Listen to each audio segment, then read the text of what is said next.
Will the administrator call the roll? Mr. Chair, Mr. Vice Chair, before we do that, I just want to mention that this meeting is being recorded for the minute-taking purposes, as well as for posting of the recording on the agency's website. The meeting is also being live streamed on the Access Health CT website. It is also requested that participants introduce themselves every time they speak, and the roll call votes will be taken for every action item. With the roll call, Charles Klippel, Chair, Paul Philpott, Vice Chair. Here. Grant Rader. Here. Deidre Gifford. Steven Hernandez. Matthew Brockman. Here. Thank you. Thomas McNeil. Mr. McNeil. Dina Berlin. Here. Thank you. Peter Hader from DSS. Here. Thank you. Kathleen Holt from OHA. Good morning. Good morning. Thank you. Claudia Gaultier from OPM. Here. Thank you. Paul Lombardo from SID. Dr. Manisha Jutani from DPH. Present. Thank you. And Carlene Zamberi, designee for Nancy Navarrete, DMS Commissioner. Here. Thank you. Okay. Sorry, March. Sorry, Paul. I think we see Tom McNeil is here, but I don't know if he was able to respond to so much. Oh, thank you. Sorry. Thank you. Thank you. Okay. Do any of the board members have any questions or comments about the minutes of the last meeting? Mr. Vice Chair, before we do that, I think the members of the senior leadership team would like to introduce themselves. Absolutely. Let's do that. Good morning, all, and thank you for being here today. James Michelle, Access Health Connecticut. Good morning, Gina Walsh, Director of Operations, Access Health Connecticut. Good morning, Holly Zwick, Director of Finance, Access Health Connecticut. Good morning, Rebecca McClear, Director of Technical Operations and Analytics, Access Health Connecticut. Good morning, Susan Rich-By, Director of Legal and Governmental Affairs, Access Health Connecticut. Good morning, Caroline Ruette, Director of Marketing, Access Health CT. Good morning, John Carbone, Director of Small Group Product Development and Broker Support. Good morning, everyone. Glenn Jurgen, Director of Human Resources with Access Health CT. Good morning, Tammy Hendricks, Director of Health Equity and Outreach, Access Health Connecticut.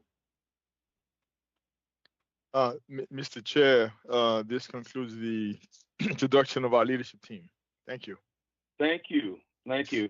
And I'm informed by the administrator that there is no public comment.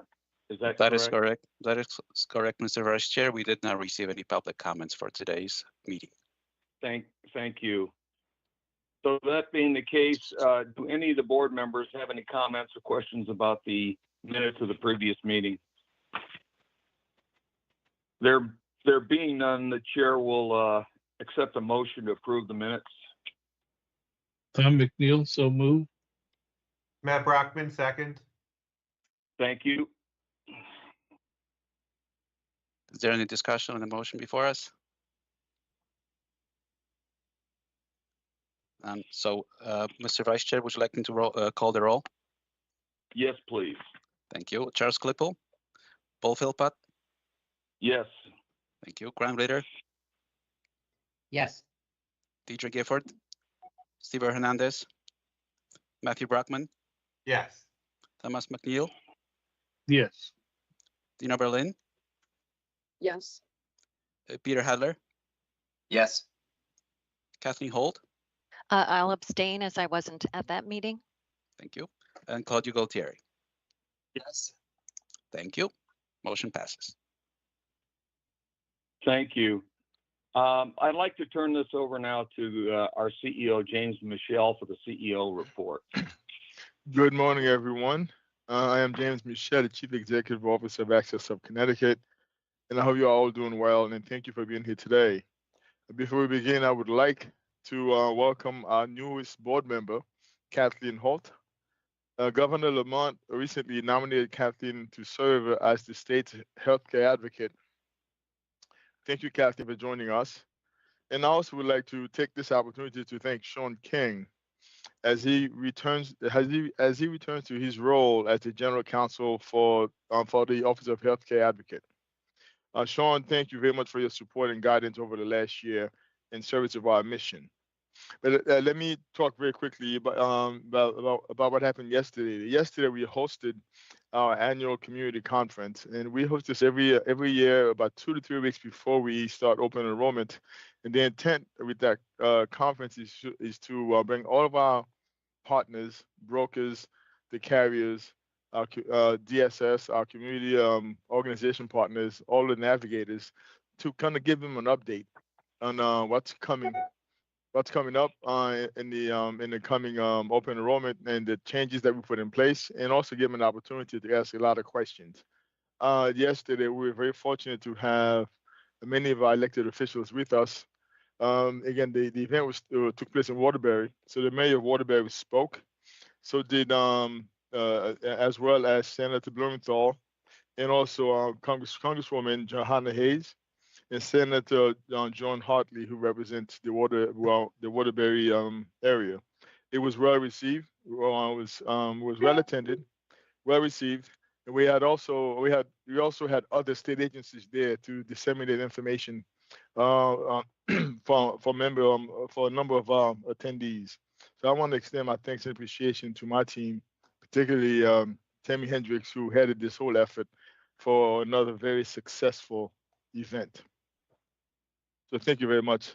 And for those of you who were able to attend, Kathleen Holt was there, and I was able to introduce her as the new office healthcare advocate for the state of Connecticut.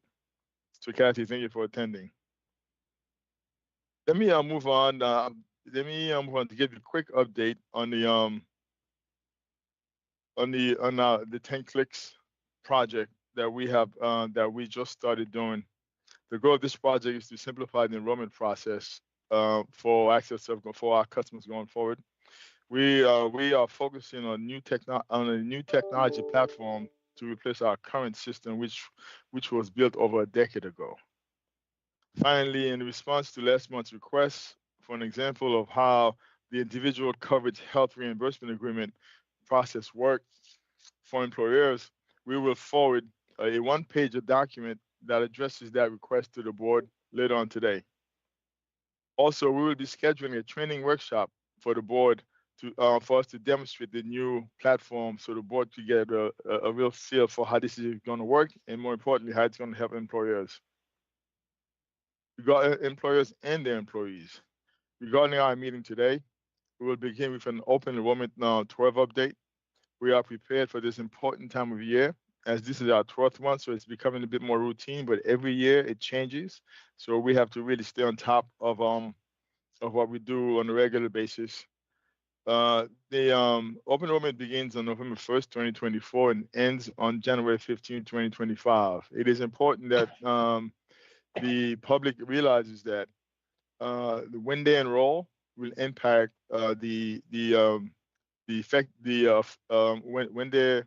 when the insurance kicks in the next year. So, for example, if you enroll between November 1st and December 15th, your effective date will be January 1st, 2025.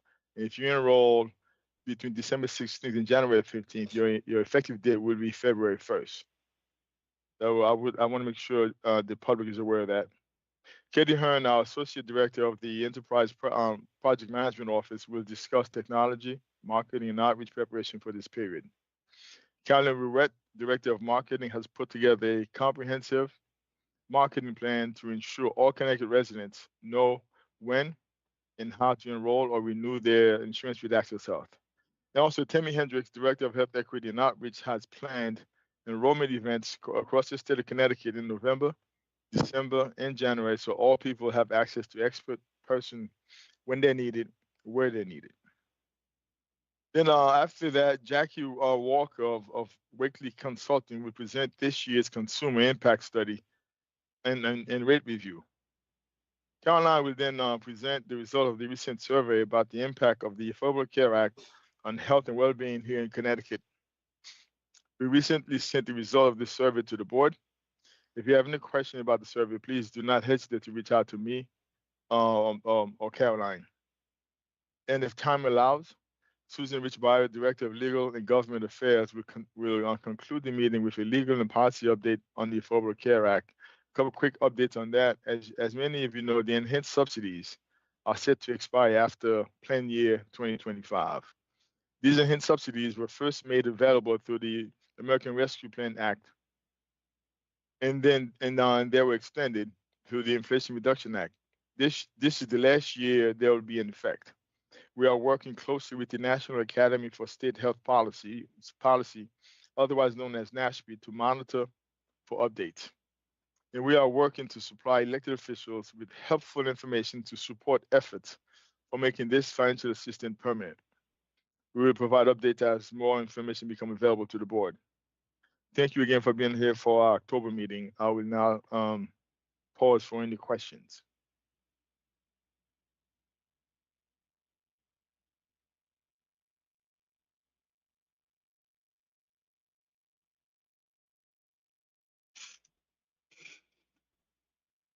Thank you, James. Yeah. Good morning, everyone. My name is Katie Hearn. I'm the Associate Director of the EPMO. Our department is currently tracking 17 projects, and we are meeting with all of our stakeholder departments to prepare for Open Enrollment 12. We're looking forward to getting started on November 1st. Today, I'll walk through some updates regarding technology, marketing, and health equity and outreach. For the technology updates, Director of Technical Operations and Analytics, Rebecca McClear, can provide any additional information.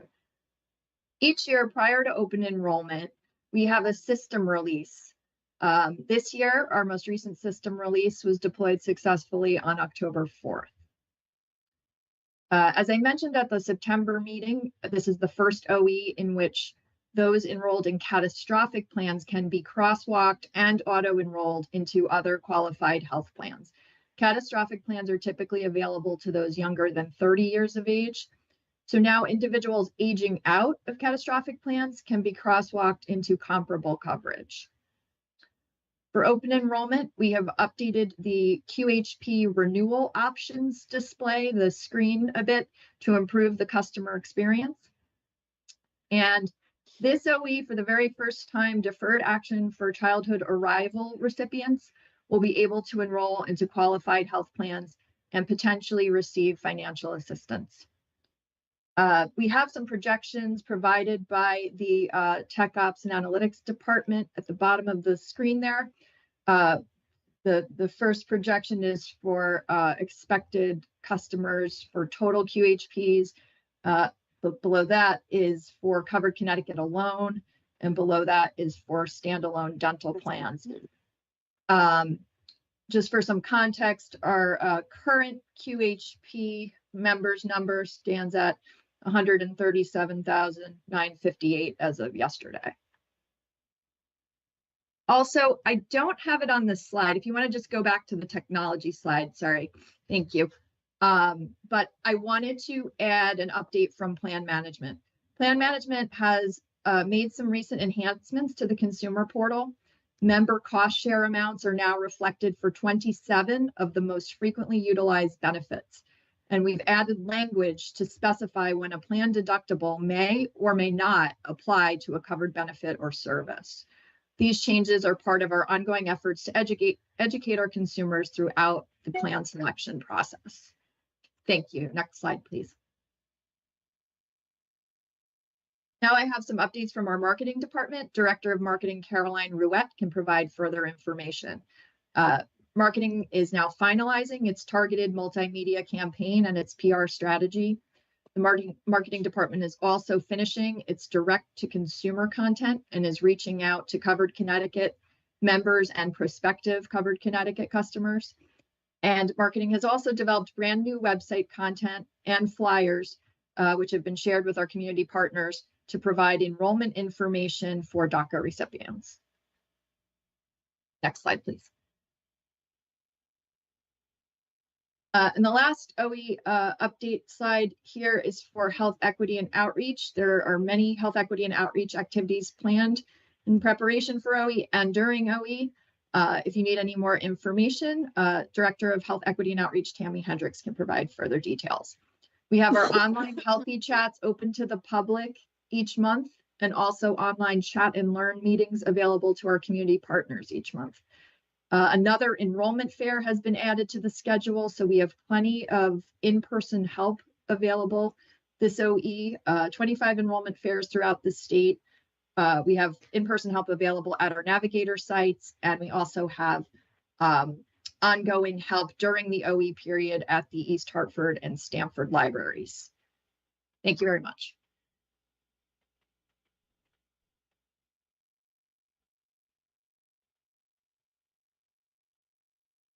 So Paul, do you want us to move on to the next if there are if there are not any questions? I would ask board members if they have any questions about the OE update.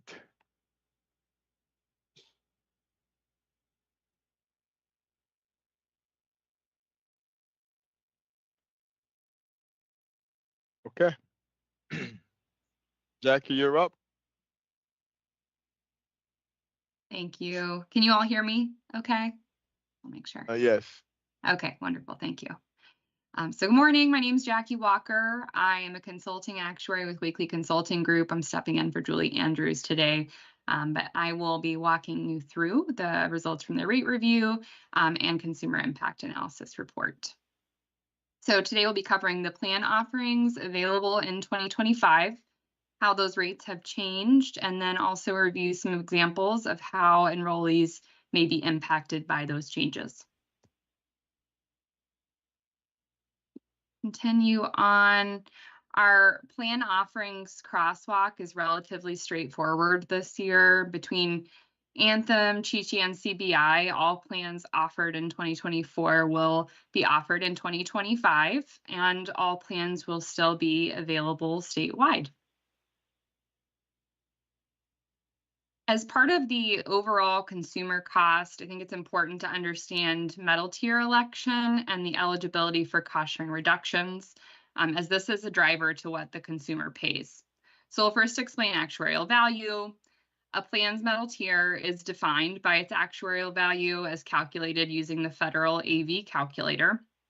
That evaluates all cost sharing inputs, being coinsurance, copays, deductibles, up to the maximum out of pocket, to establish the actuarial value.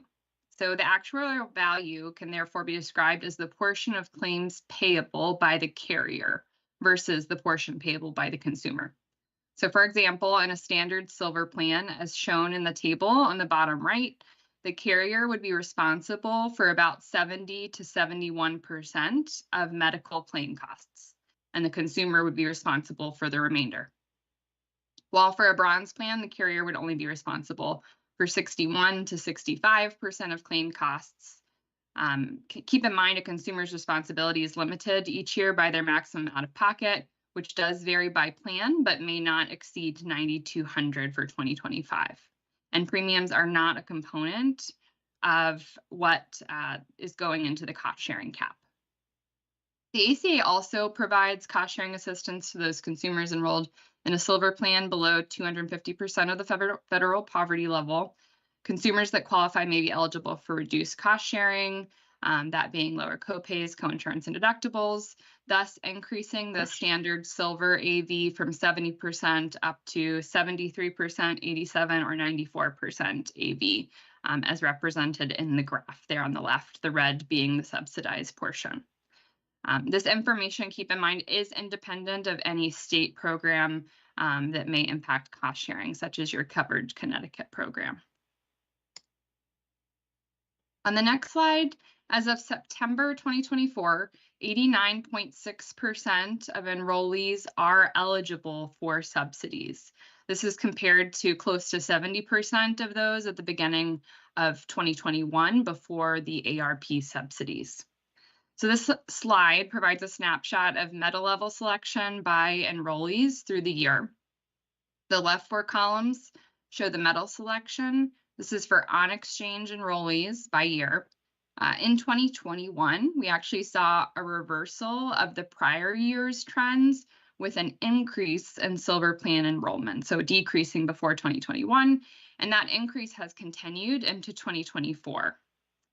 The introduction of the enhanced subsidies from ARP and Covered Connecticut in 2021 and 2023, respectively, are likely a contributing factor to this increasing enrollment. The right four columns in the exhibit, if you go back real quick, thank you, show what percentage of enrollees in a metal plan have elected the lowest premium plan option available that year. This is intuitive, but given that the results are less than 100%, we can conclude that there are other factors considered when enrollees are picking their plans other than cost, as not all members are picking the lowest cost plan. And note here, enhanced and subsidies were extended under the Inflation Reduction Act through 2025. So we will expect those trends likely to continue at least through 2025. On the next slide, while discussion has been focused on individual, we did want to review small group plan offerings as well. This is on the exchange. The same carrier, Anthem, will be the only one participating in 2025 with one new platinum plan offering. As you can see, there is the only change in small group. So then we'll start getting into how the rates have changed for 2025. On the next slide, when weighted by enrollees, the average rate increase was 5.7%, and this excludes aging impact, so the expected increase in costs as someone gets 1 year older. Across all plans and areas, this ranged from 1.5% up to 15.4%. And when looking at it by issuer, we saw 6.4% for Anthem, 5.1% for CBI, and a high of 11.8% for TT. Silver loading does continue in 2025 for the removal of CSRs, so no impacts in the changes there. On the next slide, there are several drivers that contribute to the average 5.7% premium increase. The largest driver of increase has been reflecting emerging experience and pricing trends, which reflect an increase in the number and complexity of services sought by enrollees, and just general inflation. Trend alone ranges from 9 to 10% for both medical and pharmacy. So keep that in mind when we're looking at these rate increases. Should I go ahead and address the raised hand? Can we go ahead? Yes, please. There is a question from one of our board members. Thank you, Marcin, and thanks for the presentation. Just a quick question, because you had mentioned earlier the rate increase before subsidy. It's my understanding, based on some previous exercises that the board has done when we raised the assessment fee, for example, that since 80% of our exchange market on the individual side is with subsidies, that the subsidies are pegged to the premium cost. So is it true to say that by and large, 80+% of those on the individual market are shielded from any of this increase? Yeah, we'll go over it in more detail in the consumer impact analysis. You're correct. As the premiums increase at the same time, because it's linked to a benchmark plan, that cost is increasing. They will be increasing more subsidies. Not in all cases, the premium impact is outweighed by the subsidy increase, but there are options for the member to not increase their total out-of-pocket costs, but correct assumptions from what you said. Thank you. Okay, and I think on this slide, the only other comment was just that federal risk adjustment program and the high risk pool continue to be the only mechanism by which issuers can mitigate any adverse experience year over year. On the next slide, in the following slides, we'll be showing by carrier, metal, plan, and by county premium changes for plans continuing from 2024 into 2025. The gold plan is increasing on average by 13%, so that's much higher than the other metal levels, and the silver plans by 3.9%. If we focus on the 3 silver plans within the red box, Anthem silver premium is increasing 2% for Fairfield County, CBI is increasing 4.9% and Chi-Chi 11.8%. The changes to these silver premiums are doubly important as they're used to determine the benchmark premium as mentioned before, and we'll discuss further on later slides. So this slide shows the remaining bronze and catastrophic plans. The bronze plans are increasing on average 4.5% and catastrophic plans by 4.7%. As mentioned, by county across all plans, the average weighted increases vary from 1.5 to 15.4, and gold, we did see those higher rate increases this year. To switch back to small group plans for a minute, Anthem small group plans on the exchange increased on average 9.2%. So plan changes there vary from 3.6% up to 14.5%, with additional variation by rating area, so slightly higher on the small group market. So now we'll get into the consumer impact analysis. Those were the rate changes. How does it impact the members? So a little on the basics. When your consumer decides which plan to select, there are many considerations such as plan design, network, and their needs. This analysis focuses on the directly measurable impacts of changes in the premium and the federal subsidies that they're receiving. Keep in mind, brokers are well positioned to advise consumer on their needs and plan selections. And in addition, you will have the AHCT decision support tool, which also helps consumers navigate their shopping experience, assisting in evaluating their premiums and estimating costs for the upcoming year.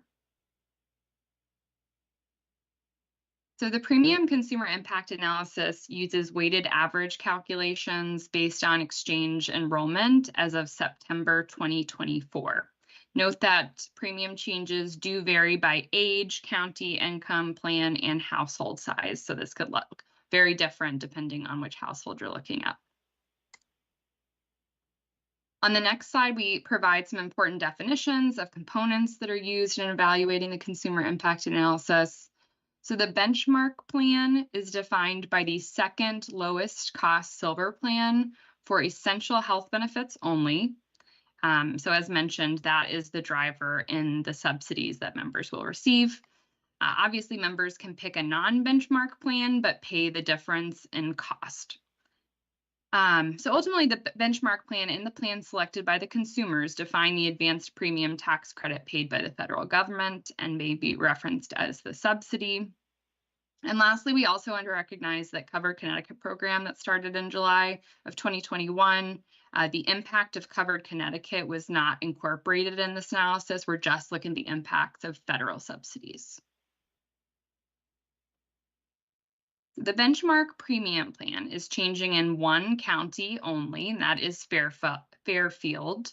The remaining counties, the second lowest cost silver plan has remained the same. And the 2025 premium changes for the benchmark plans vary from 4.6% to 5%. Since the benchmark is increasing in all counties, as mentioned, the available subsidies are also increasing, but we'll look at how those offset each other. So this table presents the change in the benchmark plan and the percent premium change by county. The benchmark premiums are increasing in all counties. Remember, only Fairfield's benchmark plan is changing, and the dollar impact of these changes are going to vary by the household income and county. So now we're going to transition to a detailed example of consumer impact on a sample household made up of a single individual. So we have Michael, who is 44 in 2024, and whose income is 300% of the federal poverty level. For this individual, benchmark premiums are increasing 8%, which includes the increase due to aging, as he's going to pay a little bit more being 45 versus 44. Michael's subsidies are increasing on average 11%. However, these don't offset each other in full, and on average, his net premium is actually increasing by 3%. On the next slide, if we focus in on Michael for Fairfield County, You can see across the top row, his benchmark premium is increasing by $65 or 8%. His subsidy is increasing by a similar amount of $56 or 10%. The result is that his net premium and the benchmark premium will increase $9. So you'll see the 219 to the 220.28 over there on the far right. The benchmark plan is changing in this example for Fairfield County. So this analysis does assume that Michael would change to the new benchmark plan here. Jackie, 1 second. Yep. Claudio, does that help clarify the question you asked earlier? Yeah, this is a great, I love this chart. I think it's so clear for understanding how the different moving parts are potentially working in tandem. So thank you, appreciate it, and appreciate the moment to comment. Thanks. Thank you, Jackie. Thank you. All right, so the next two slides, we'll be reviewing a couple of shopping scenarios following Michael through enrollment in the lowest cost silver plan because the benchmark plan is based on the second lowest cost. So we'll be looking at the lowest cost silver plan as well as the lowest cost bronze plan. What does that look like for Michael? So the next slide will be following through the lowest cost silver plan. The lowest cost silver plan is remaining unchanged for all counties from 2024 to 2025, except for Fairfield County. So the premium for the lowest cost silver plan in Fairfield County is increasing by 8% or $65. After tax credits, there is a net premium increase of 5% or $10. Since the lowest cost silver plan is changing in Fairfield, there is a shopping opportunity. He could switch to the silver PPO standard pathway plan in 2025 and actually reduce his net premium by $13 from $218 to $205. So the goal of this, right, is to say that if a member stays in their current plan, they might see a slight decrease or a slight increase, but if they're willing to shop around and go to the lowest cost plan, that they could actually see a net premium decrease. On the next slide, we're looking at the lowest cost bronze plan is changing in some counties for 2025. In our example, we've assumed they will auto renew or select the 2025 lowest cost bronze plan, which is the same in all regions, except for now Fairfield, Middlesex, and New Haven counties. The premium for the lowest cost bronze plan in Fairfield County will be higher by 8% or $54. After the tax credit, there is a net premium decrease of -1% or $1. Since the lowest cost bronze plan is changing in Fairfield, there is another shopping opportunity. He could switch to the bronze HMO pathway enhanced plan in 2025 and reduce his net premium by $6 from $116 to $110. So now I'd like to present two more examples, though not as detailed, to just demonstrate how consumers can be impacted differently and the varying options they may have to mitigate an increase in premium. So in this example now, Ted is currently 28 and has an income at 200% of the federal poverty level. Ted is currently enrolled in the lowest cost silver option, and he is eligible for cost sharing reductions based on his income. On the next slide, we can see some options. So Ted's current premium is $48 in 2024, there in the yellow. If he does nothing and auto renews into the same plan, his premium will go up by $3 to $51. So Ted could switch to the lowest cost silver plan, which would reduce his premiums by $14, there in the green. Ted could switch to the lowest cost gold plan.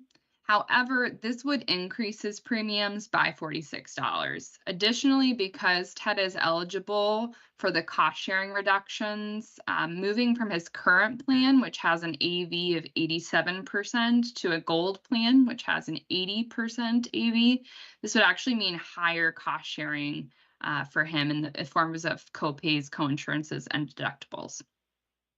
And using Wakely's proprietary database of individual ACA claimants, after considering both benefit design, induced utilization changes, et cetera, we estimate the out-of-pocket cost for those members based on the plan design and found that a consumer like Ted would have monthly out-of-pocket costs of $77 in a gold plan, which is $47 more a month than his current plan. And likewise, Ted could switch to the lowest cost bronze plan, reducing his premium to only $1 per month. But similar to the gold plan, enrollment in the bronze plan would likely mean more out-of-pocket cost sharing. And in this example, $41 per month. Keep in mind, Wakely will be providing a larger report, which includes additional household scenarios for couples and families and contains more comprehensive information. Lastly, I'd like to present Karen's situation, which is a bit unique. And before I hop in now, Claudia, you have a question? Yeah, I think you may be getting to this, or maybe the expanded examples that you alluded to will cover it. But we took a case-by-case scenario in Fairfield County where there was an added wrinkle of the benchmark plan, which is the peg for the subsidies, changed. Assuming, could you sort of just walk through at a very high level, if that individual had stayed in Hartford where there was no change and they were in a silver plan and they stayed in a silver plan, how would that roughly have worked out? Would it have been a net wash approximately? And just to clarify, you're saying that their premium just changed because of them moving from county to county. Is that what you're saying? No, that they were always, it was just a person who lived in Hartford. So there was no change in what the benchmark for that county was. Ah, okay. Yeah, I think we're talking about just dollars, right? I mean, it would be sort of like the examples that we were talking about before. If I'm understanding your question correctly, you're just asking that if they work in a different county, but sorry, maybe I No, let me go through. So Jim, we'll say Jim is in Hartford County. He's enrolled in the silver benchmark plan currently. In his county, the silver benchmark plan stayed the same. So the one that's enrolled in is the silver. The subsidies will go up, presumably by the amount that silver now has gone up because it's the benchmark silver. Yeah. He wouldn't have an opportunity necessarily to shop, but he would stay in his existing plan for net zero change. Okay, got it. So without any change, if he doesn't shift plans, we're talking about like a couple of dollars increase, just a couple of dollars. So I think it was back to maybe those examples like a few back when we're just talking about without the shopping. If they don't shop around, if they stay in the benchmark plan, the subsidies don't completely offset the change in premium. So he does have a couple dollars increase due to that. Okay, thank you. Perfect. Mm-hmm. Just to remember, there's always the subsidy goes to the EHB portion of premium, and all of our plans, even the silver plans, usually have a few small benefits, very small, that are above EHB. So to Jackie's point, there's always going to be that little slight difference. That's the little delta. Perfect. Thanks for that extra. Thanks for clarifying, Susan. Okay, so Karen's situation is the last, currently 55 and has an income in excess of 400% of the federal poverty level. So she is enrolled in the lowest cost silver option that's available to her. Prior to the passage of the American Rescue Plan Act and the Inflation Reduction Act, Karen would not have been eligible for subsidies at an income level that she currently is at. And keep in mind, as of today, these enhanced subsidies are set to expire in 2026. So 2025 will be the last year and that she is eligible at this point. On the next slide, Karen's premiums after subsidies at the beginning of 24 are $459. If she does nothing and auto renews into the same plan, her premium will go up $4 to $463. So again, talking about the shopping options, Karen could switch to the lowest cost silver plan, which would decrease her premiums by $32 to $427. Karen could also switch to the lowest cost gold plan, which would increase her current premium by $93 to $552, though there are fewer benefits of gold plans in 2025 from a purely cost perspective. Karen would also benefit from a richer AV, though, of the gold plan at 80% as compared to the silver option of 70% AV if she was not cost share reduction eligible. So her estimated monthly out-of-pocket healthcare costs would decrease by $6 from $124 to $118, as shown on the bottom row of the table. Karen could switch to the lowest cost bronze plan, reducing her premium to only $272 per month. Her cost sharing would then increase by moving to the less rich bronze AV of 65%, but the impact is relatively minimal. Combined net premium estimated monthly out-of-pocket cost would be $404, that being $272 plus the $132, and would be lower total cost as compared to the silver options. And when thinking about that average out-of-pocket cost, we do consider the demographics of the population, the benefit design, and induced utilization for those members. So keep all that in mind. There are, of course, many considerations that would go into Karen's plan choice besides cost. Karen should work with her broker or utilize the decision support tool to weigh the best option for her in 2025 and consider the expected removal of ARP subsidies in 2026. Karen's situation may look very different going into next year. And that covers our material. This slide just discusses Wakely's disclosures and limitations. So just want to open for any other questions from the material. Any questions from the board? I'll make it a trifecta. This way I'm all set. Going back to an earlier slide, you had broken down the number of people who were in bronze plans.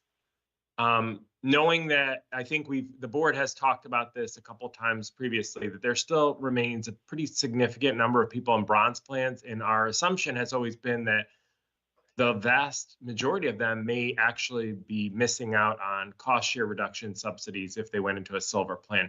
Do you have any breakdown by demographics of what the bronze selectees, the people who are on bronze plans, are in terms of income?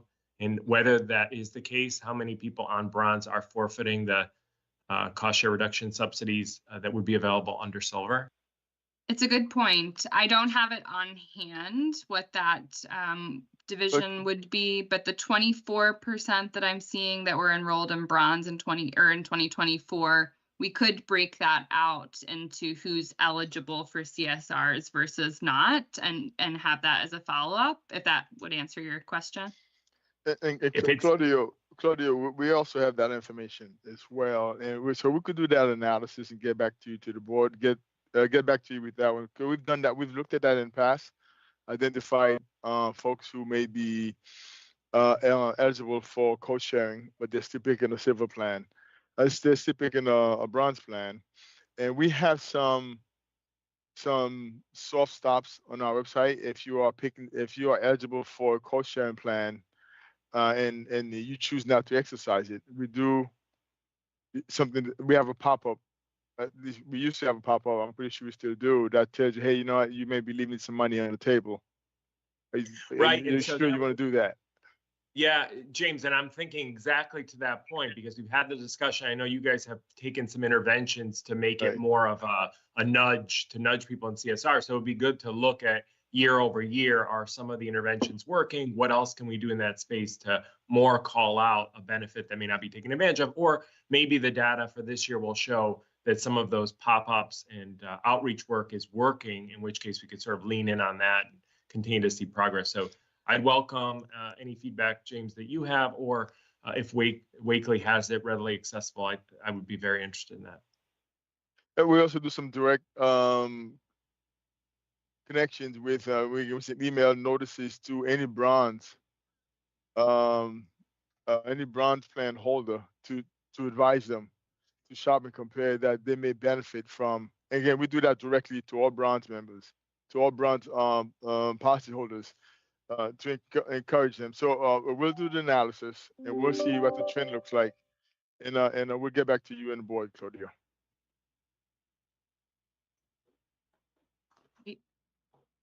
Okay, are there any other questions on the board? All right, there being none, I'll call on Caroline Rouette for the Affordable Care Act survey. Thank you. I'm Caroline Rouette, Director of Marketing at Access Health CT, and I have the pleasure of sharing some recently conducted research with you today.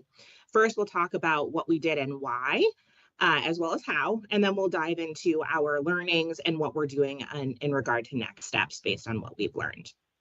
So in terms of our objectives and what we were looking to learn on the left-hand side here, first, we really wanted to understand, now that we've been in business and helping Connecticut residents earn coverage over the past decade or better part of a decade and more, does coverage work? Specifically, has qualified health plans or Husky D coverage over time impacted the perceived health status and well-being of our customers? So really, we were looking at the Affordable Care Act and whether or not it improved the health and well-being of our Connecticut residents that not only have qualified health plans through the exchange, but also those who have Husky D, right? Because that's the portion of Medicaid or our Husky Health program here in Connecticut that was expanded as a result of the Affordable Care Act. We were also looking to learn whether ACA essential health benefits are valued and whether or not they're utilized. That was a big tenet of the ACA, so we were looking to understand that and its usage. Third, we were looking to see if there are any gaps in coverage or barriers to access and plan utilization, and of course, how we can improve in general. Over on the right-hand side here, you'll see, oh, I'm sorry, please go back, who we surveyed. We conducted this research in May of 2024 to Access Health CT customers that were either in qualified health plans or Husky D for the past consecutive 5 years. We really wanted to know how the impact has been for customers who have been with these plans for a while. We made sure that we were speaking specifically to healthcare decision makers, and we received 360 total responses. So I'm going to pause here quickly. We did work with our research partner, Market Street Research, to confirm that that was a statistically significant number of responses. And I will also call out here that there were demographics, right? Nearly 60% of our responses were from white folks, 24% Hispanic, and 8% Black or African American. Interestingly, it's roughly similar to the population of Connecticut there. That wasn't our intent, but something that we wanted to call out. And 77% were English speaking, 20% were Spanish speaking, and 3% were bilingual in English and Spanish. And we did confirm with our research partners that that was also a statistically significant response rate for Spanish speakers, making sure that that was an important part of our data set. For the sake of time here, folks, I won't go through the rest of the demographics here, but they are available for you to read at your leisure. We did send out this full report, including this executive summary, as well as all of the deep data set and the questions that were asked to the board. Kathleen Holt, I'm not sure that that went to you, so I will confirm with the board administration following this presentation to make sure that everyone is in receipt of that information. And we can move forward now, Margin. Thank you. All right, so what did we find with this research? The first of three findings that we're going to share with you is that among our study population, we are fulfilling our mission. Access to coverage works. A couple of great statistics that we want to point your eyes to, although there's many more here. 96% of those agreed that having coverage has improved their general well-being. 79% say their health would be worse without this coverage. 74%, so almost 3/4, agree that they use healthcare services more frequently because they have this coverage. And interestingly, roughly the same amount, right? Roughly about 1/4 felt that their monthly premium was reasonable. That sounds a little off to this group. Please remember that this did include QHP as well as those Husky D folks. So there is some Medicaid included in here. Next slide, please. Our second finding was that among respondents, ACA essential health benefits related to that regular health maintenance as well as preventive care were the most valued, highly utilized, and viewed as positively impacting health and well-being. So those types of things included preventive care, prescription drugs, lab tests, and emergency services. And then third, this is really where we want to dig in. While access was easier for most, we found some customers did not use or were unable to use some of their coverage benefits. Reasons included concerns about cost and inability to find a doctor that accepted their coverage. But other concerns included mistrust of healthcare professionals, lack of transportation, not knowing where to turn, right? So we're seeing some social determinants of health pop up here. So we're going to dig into that just a little bit deeper. The column on the left-hand side, reasons that folks reported that they were unable to get the health care that they were needed. You'll see that N43. What that means is it's 43 people who responded of 360 said they had a problem. So the percentages below are the percentages of those 43 people, not the full set of respondents. So 47% of those 43 people who had some issues said that they couldn't find a doctor who took their insurance. 44% were worried about cost. 21% just don't have a doctor and don't know where to go. 16% had a distrust of doctors and medical professionals. 5% didn't have transportation. 2% had difficulty finding someone who could speak their language. And then 14%, interestingly, that's 14% of those 43 folks did say that they had trouble getting healthcare coverage that they needed, but they didn't supply a reason. So we did want to make sure that we at least included that for clarity. We also asked folks, hey, what are you looking for more? What can we do better? And so there's a little bit of a customer wish list here. First on that list is that folks are looking for dental and vision coverage. So our takeaways here is that, some folks might not understand some of the dental and vision that are included in many of the plans available. That's something that really has evolved over time. And so they might just not be aware of some of the benefits that they have, or that we need stronger benefits in those coverage areas as offerings. Folks also wanted more expansive coverage, so more benefits. 9% wanted more providers who take their insurance. 8% cited that they want more affordable premiums or co-pays. 7% asked for access to alternative treatments, and 5% want better access to specialists. They felt that that was an issue. Go ahead and advance the slide, please, Martin. All right, so this is where we'll leave you. We'll share some insights as well as what we're doing moving forward. First, most customers indicate that their coverage is improving their health and having a positive impact on their lives. This is a great message. And so we're really going to use the learnings that we find that we shared with you, but also some deeper level learnings throughout the presentation to provide and refine messaging for creative marketing campaigns. Secondarily, preventive care is highly valued, right? That's really great to hear. And those seeking family care may have some difficulty with access. That was another thing that we learned throughout the presentation. And so we really want to make sure that we're expanding our outreach efforts to include health literacy and address those social determinants of health that we're popping through, right? And it's really important to note that our efforts are in large part working with community partners that help us reach those populations in a trusted way. Similarly, some customers desire easier access for more specialized care. And so again, we're going to work with our community partners and expand our health literacy and outreach efforts to address those social determinants of health. And then lastly here, some report difficulty finding healthcare professionals that accept their coverage, and many are concerned about the cost. So we are going to work collaboratively here at Access Health CT. We are releasing a revised approach to comparing plans this year, some new documentation that hopefully can help people understand that first dollar coverage and what they can use without having to pay towards the cost of their deductible. But we're also going to share feedback with the Department of Social Services for additional areas of opportunity, collaborate with a lot of different organizations as we see fit. And I would like to add here that the Department of Social Services was included in our research process, the questions we were asking as the reporting was being completed. This is a collaborative effort. And so we're not just looking to share the results collaboratively, we are inviting the Department of Social Services into our research process as well, that hopefully will help us address these issues collectively. We'll pause there for any questions. Any questions from the board? Yes, Mr. Vice Chair, Deputy Commissioner from DSS, Mr. Peter Hadler has a question. Please. Hello, thank you, Caroline. Really appreciate the collaboration with DSS on this and the results. Just I have one overarching question about this, which is, do you have the results split out by the different types of coverage?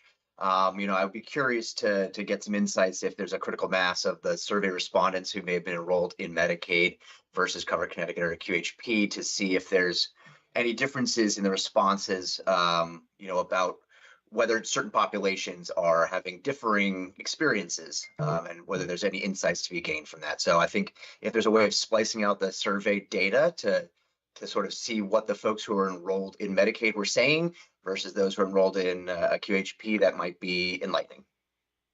Sure. I don't remember off the top of my head. I know that we have a long, lengthy deck, so let me go back and double check on that. And if we don't have that, we might be able to get it. So please bear with us, but we will certainly follow up and answer that question and make sure that the group has that information as well. Thank you. Additional questions? So Paul, just one follow-up comment to Caroline's presentation, that the Broker Academy is one of the steps we took early on, knowing that these were challenges that some folks in the communities were going through. From the first study we completed back in 21 and 22, the Broker Academy, I think one of the findings is that people don't know where to turn. They don't have access to information. So creating licensed brokers that are knowledgeable in the healthcare process, and from the communities that were very clear about the challenges they have, is one of the drivers of creating the Broker Academy. We think that's paying dividend. But again, we got to continue the Broker Academy to create more brokers in those communities that are challenged with a dearth of information.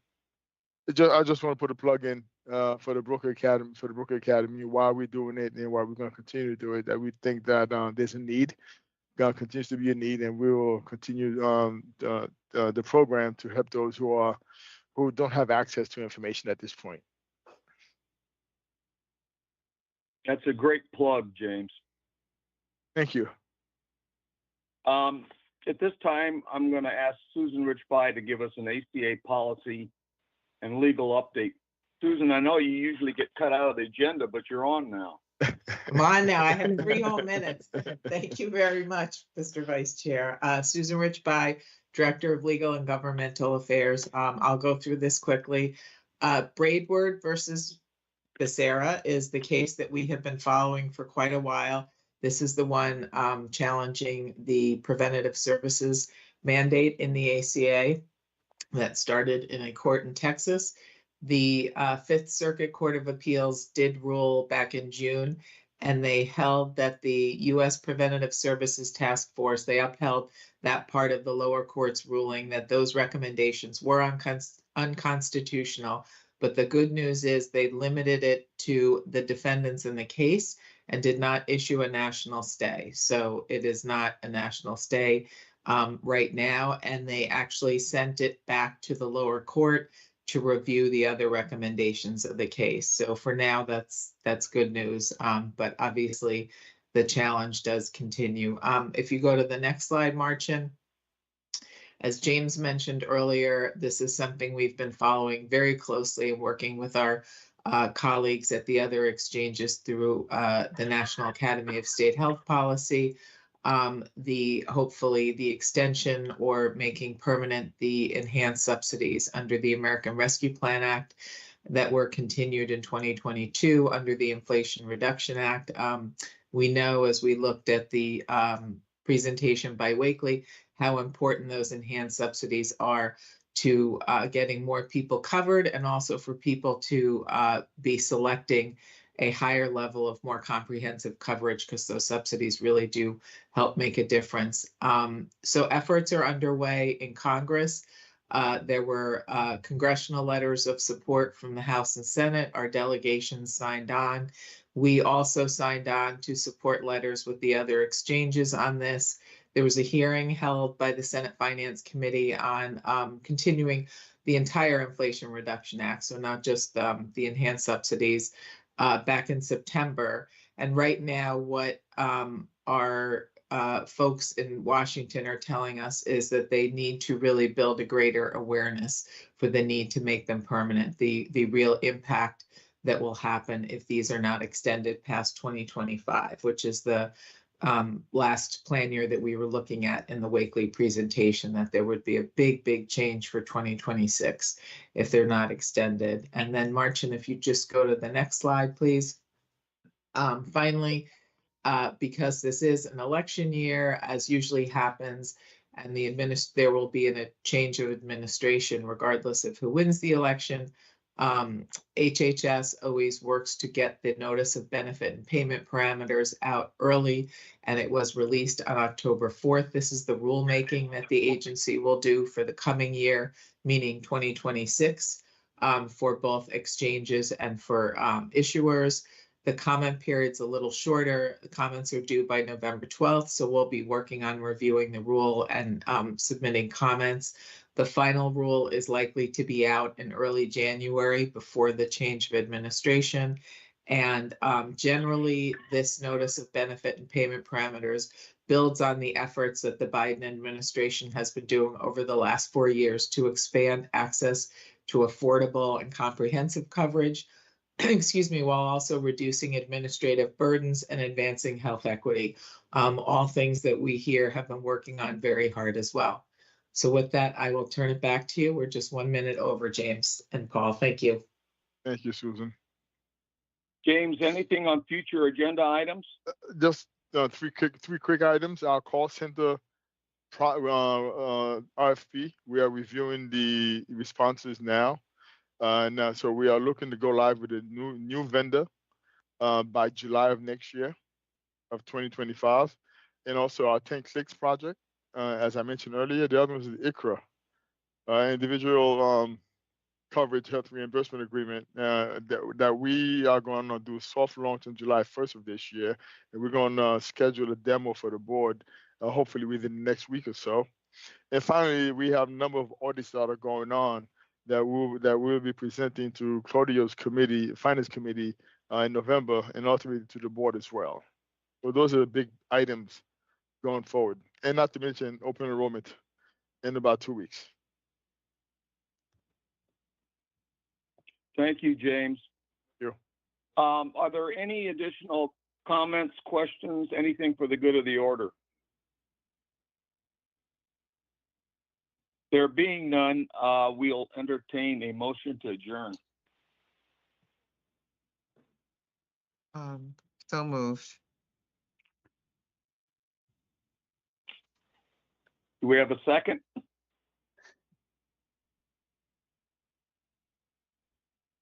Tom McNeil, second. Thanks, Tom. Marson, would you call the roll, please? Yes, Mr. Vice Chair, Charles Klippel, Paul Philpott, Yes. Grant Ritter, Yes. Deidre Gifford, Steve Hernandez, Matthew Brockman, Thomas McNeil, Yes. Dina Berlin, Yes. Andrea Barton Reeves. Yes. Thank you. Kathleen Holt. Yes. Thank you. And Claudio Gualtieri. Thank you. Motion passes. Thank you for your participation, and the meeting is adjourned. Thank you all very much. Have a great day. Thank you.